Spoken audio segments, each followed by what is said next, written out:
Okay mga lodi, at magsasabog na lang po ng 1 kilong pabito SW Seed Philippines, at lagyan po ng isang takip nitong brudan, at para hindi tangayin ng langgam yung buto ng ating pechay mga lodi. At ito naman po ay mustasa. Ayan.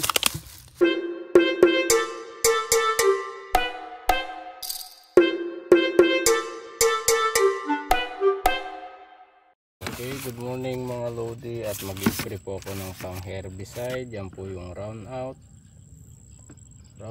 herbicide, at ng Save Time herbicide, at meron po kaming Agroxon po ito mga lodi. Yan, Paragis. Malakas po itong Agroxon mga lodi, kaya lalo pag may katabi tayong may tanim, dapat huwag nating itatawon na malakas ang hangin, at gumamit tayo ng chargeable nang sa ganon ay hindi tayo makapirhiso ng ibang may tanim, lalo pag malakas po ang hangin at baka maanggihan yung tanim po ng katabi, masisira. Kaya i-timing natin ng magandang panahon mga lodi, yung hindi mahangin. Ayan mga lodi, at may karga na yan. At yan po yung gagamitin ko mag-spray, chargeable, para hindi tayo makapurwisyo ng may katabi na may tanim. Gaya po nyan, may mustasa po yan, at dun sa kabila meron pong sitaw. Pag power spray po kasing ginamit natin, at yung hangin pag ganon, maanggihan po yung sitaw, makakasira po tayo ng katabi mga lodi. Kaya ang gamitin ko na lang ay chargeable, nang sa ganon ay hindi tayo makasira ng tanim ng iba mga lodi. Kaya at ako po ay mag-spray na.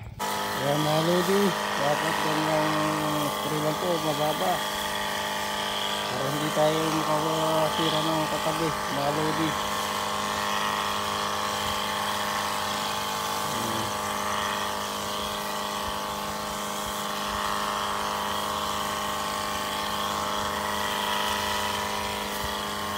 Ayan, herbicide kahit pinagpagukol.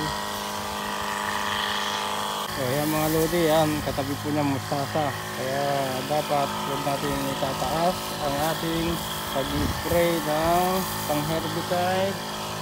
Yung ating nozzle, huwag itong iwas-iwas ng mataas, nang sa ganon ay hindi po tayo makasira ng tanim ng iba ng katabi natin mga lodi. Yan, dapat mababa lang po, lalo pag mahangin, maanggihan po yan, ay masisira. Kawawa naman yung ating kapwang magpepetsay mga lodi. Ganyan lang kababa.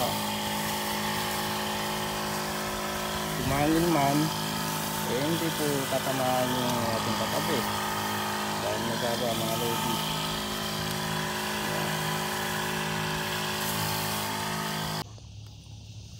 Ito yung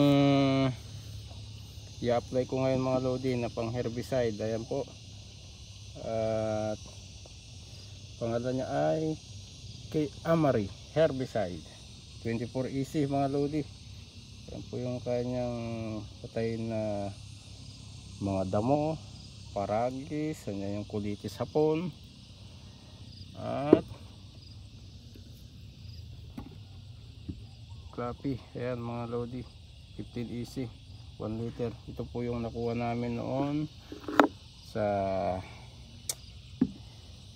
mga tiga Iloilo na nagpautang ng sibuyasan, at susubukan ko po ulit ngayon kung epekto tong laso nila na to, itong pong herbicide mga lodi.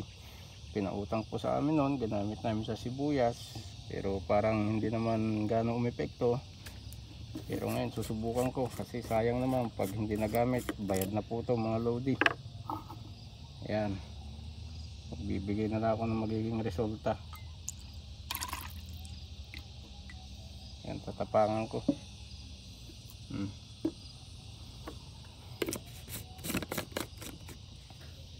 sayang pag hindi nagamit.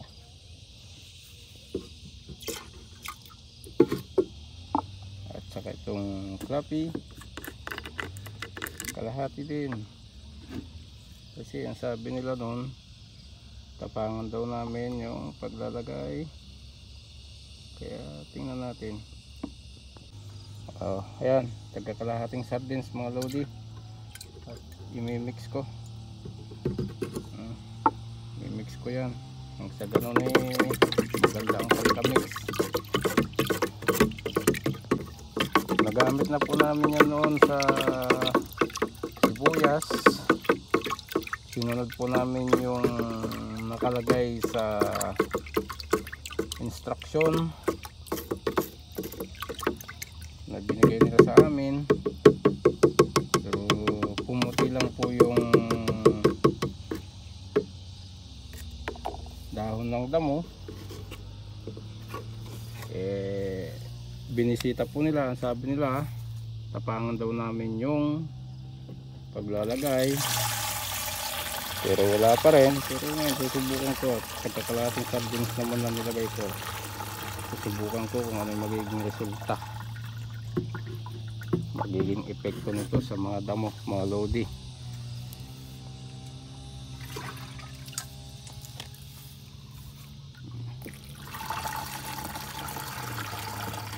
Basic company po yun mga lodi, yung pangalan po nung nagpautang sa amin nung sibuyasan. Bibigyan ko na kayo ng update dyan.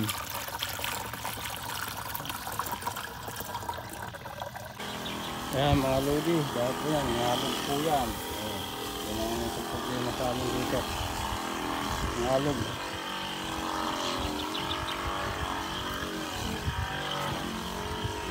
Ayan, at katapos na ito mga lodi.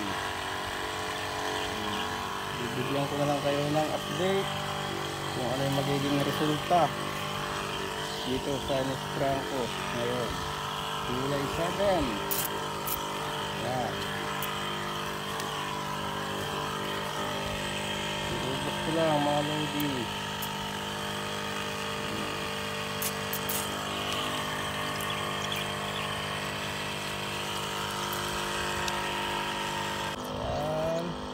Bibigay na lang ako ng update sa inyo.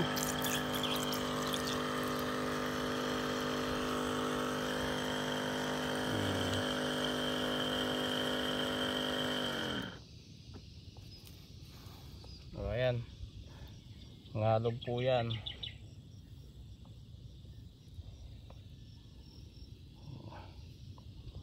Para malaman natin sunod na araw. Yung magandang umaga sa inyo lahat mga lodi. Katatapos ko lang po mag-spray ng pang herbicide. Yun nga po yung Clappy at saka Amari. At bibigyan ko na lang kayo ng update dito kung ano yung magiging resulta dito sa in-sprayan ko ng pang herbicide na to. Ito po yung gamit ko, chargeable. At pwede naman po kahit power spray, wag lang po natin itataw na mahangin dahil makakapekto tayo ng katabi, lalo pag may tanim at baka maanggihan. Kaya ito na lang po ginamit ko, chargeable, para mas mabuti, safety mga lodi. At katatapos lang, at bibigyan ko na lang kayo dyan ng update kung ano yung magiging resulta. At maraming salamat sa inyong suporta, at magsasabog po ulit po kami ng 1 kilo. At maraming salamat, magandang umaga. Okay, at dito naman tayo sa kabila, Sinilong. Dito naman tayo sa Agroxone mga lodi.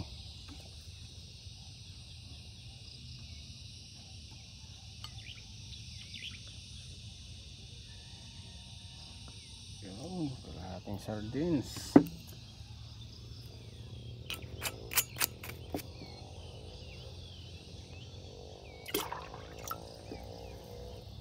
Okay, saka sa round up.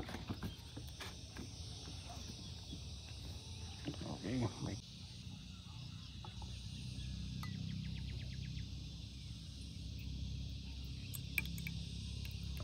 yan, kulang sa kalahati. Round out herbicide.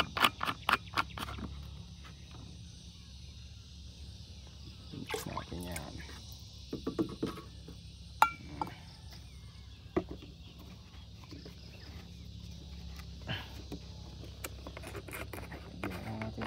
kaunting herbicide.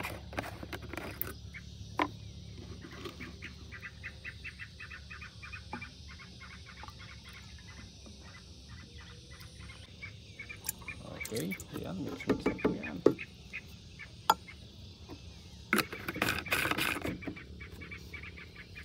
Halu-haluin natin mga lodi. Nang sa ganun ay maganda ang pagka-mixing.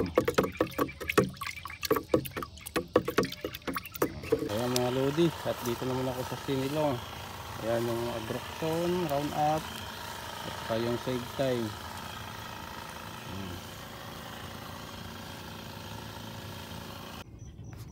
Okay, magandang hapon lahat sa inyong mga lodi. At kaninang umaga nga nag-spray po ako dito. Yun nga po yung Clappy at saka Amari, yung in-spray ko po dito. Ayan, at ito po yung naging resulta dito sa ngalog.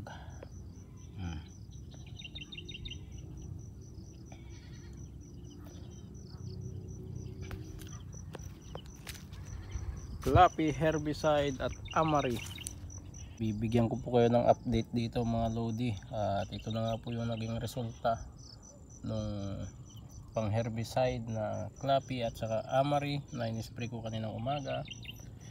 Ayan, at nalanta na itong ngalog.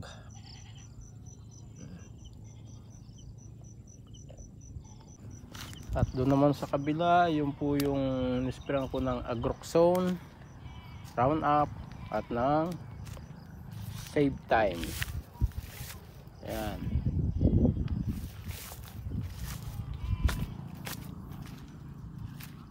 Palipas pa tayo ng mga ilang araw at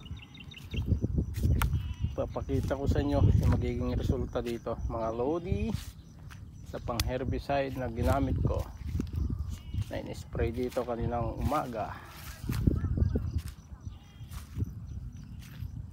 Okay, at ipapaararo ko na sunod na araw. Sabog ulit, 1 kilo ang isasabog. Ano, pumuti na po yung dahon ng damo mga lodi. At siguradong patay na po yan.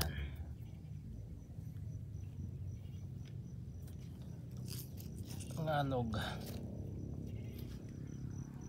Okay, magandang hapon sa inyong lahat mga lodi. At papakita ko naman sa inyo itong mustasa ni Mr. Cesar Tolentino. Ayan. Ayan mga lodi, yung naging resulta nung ni-spray ko dito kaninang umaga. Yun nga po yung Clappy at saka yung Amari herbicide. At ngalog po yung kaya niyang patayin. Yan.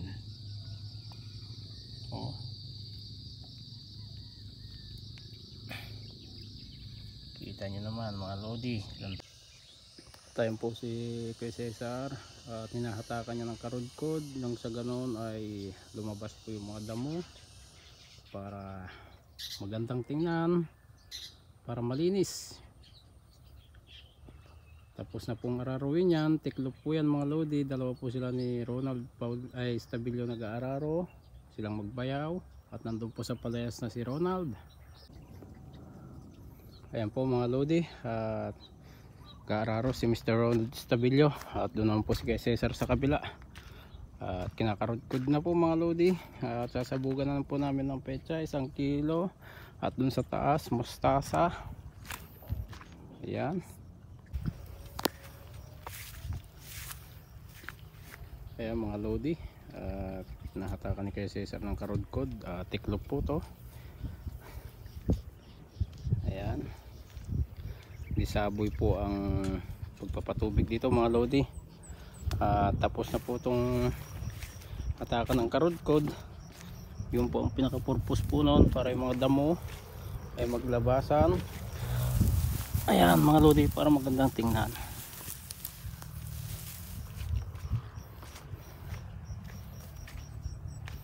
Ayan, natakan na po ng karudkod. Ito po ay sinilong tiklop kung tawagin. Ayan, at disaboy din po yan mga lodi.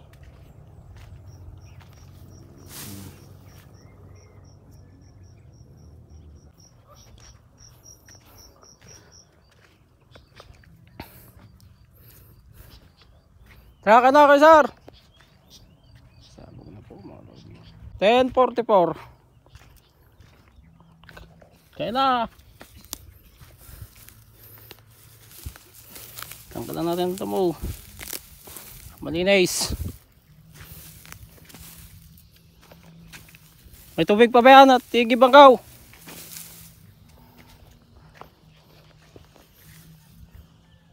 So ayan mga lodi, makikita nyo po yung inisprayan ko nung nakaraang araw ng pamatay damo. O, hindi siya masyadong madamo. At ayun, si Mr. Ronald Estabillo, kaararo sa palayas mga lodi. Kaya mga lodi, at natakan ni Kuya Cesar ng Paragos. Wala pa pong sabog yan. At naararo pa ni Mr. Ronald Estabillo ang kanyang bayaw. Pinugulisan niya mga lodi. Mga lodi, at 1 kilo. At ito, nilagyan po ng brudan. At ito lang po yung mustasa na isasabog mga lodi. Ayun po, at nagsasabog na si Gary. Ito mo si Tito mo.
Ay, timing.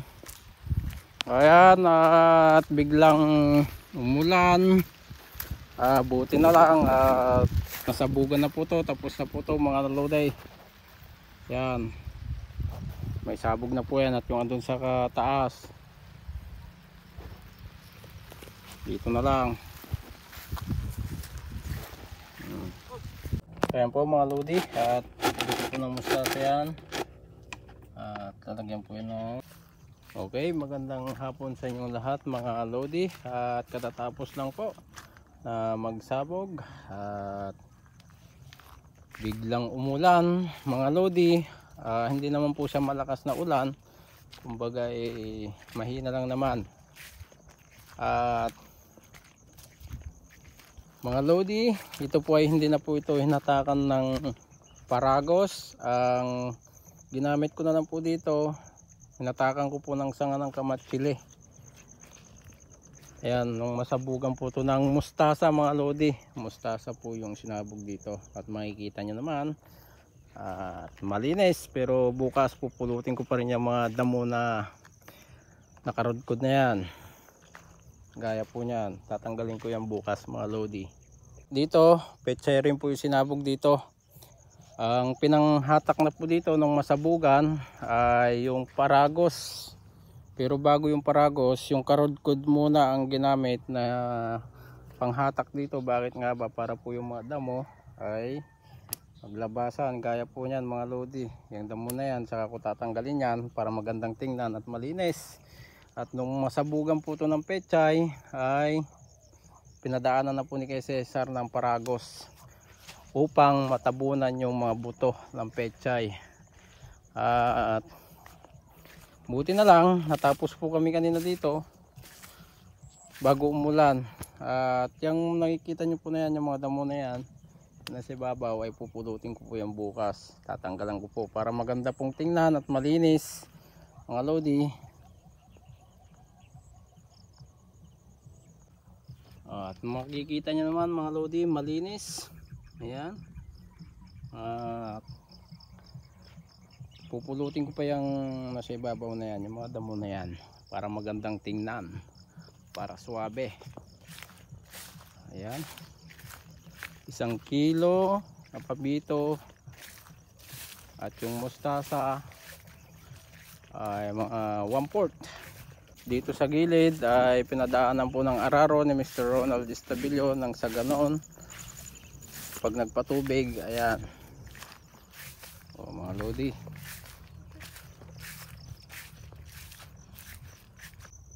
Dito, pechay din po to. Yung sinabog po dyan. At ang ginamit po dyan na karodkod nang sa ganon, yung mga damo ay may babaw. Ayan mga lodi, makikita nyo naman. At nung nasabugan, ayun, hinatakan po ni kay Cesar ng paragos. Para magandang tingnan at malinis. Pupulutan ko pa yung bukas ng mga damo. Ayan, yung nasa ibabaw. Ayan. Yun po ang purpose nung karodkod mga lodi. Makikita nyo naman, no? Malinis.